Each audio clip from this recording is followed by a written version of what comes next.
बिहार चुनाव को लेकर सभी की नजरें सीट शेयरिंग पे टिकी हुई है।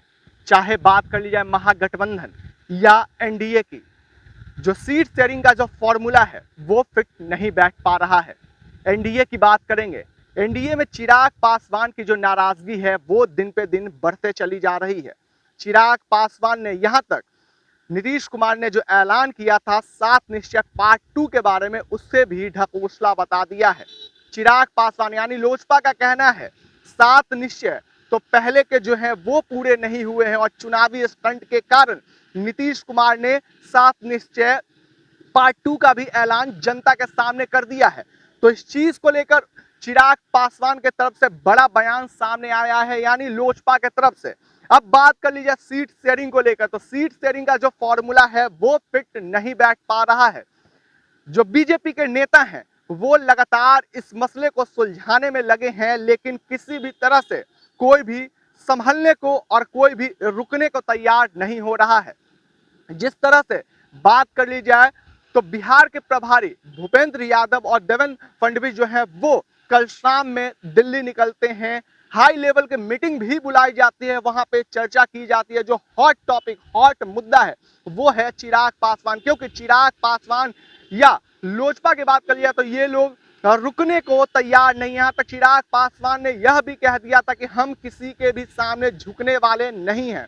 हमारा जो कार्य है, जो हम लोगों से वादा करते हैं वो हम पूरा करके रहेंगे। और फर्स्ट बिहारी फर्स्ट के जो डॉक्यूमेंट है उसे वो पेश करने की भी बात कर रहे हैं जनता के सामने, और कह रहे हैं अगर हमारी सरकार बनती है तो इस चीज को लागू भी करेंगे। लेकिन फिलहाल अभी की तस्वीरें हम बताते हैं। जिस तरह से देवेंद्र फडणवीस आज पटना पहुंचते हैं, पटना एयरपोर्ट पहुंचते हैं, और सभी लोग कयास यह लगा रहे थे कि उनकी मुलाकात बिहार के मुखिया नीतीश कुमार यानी जदयू के राष्ट्रीय अध्यक्ष नीतीश कुमार से होगी, लेकिन नीतीश कुमार से वो मुलाकात नहीं करते हैं।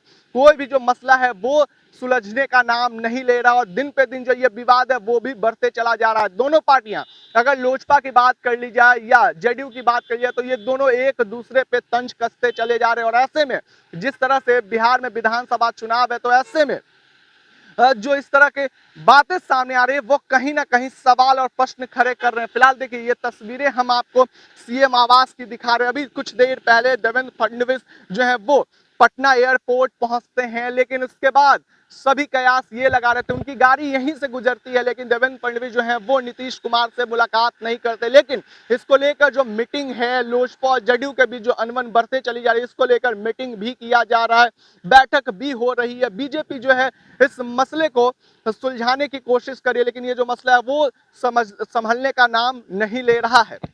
आपको बता दें कि जिस तरह से बिहार में विधानसभा चुनाव है, तो जो सीट शेयरिंग का मामला है वो फंसते नजर आ रहा है, चाहे बात कर लिया महागठबंधन या एनडीए की।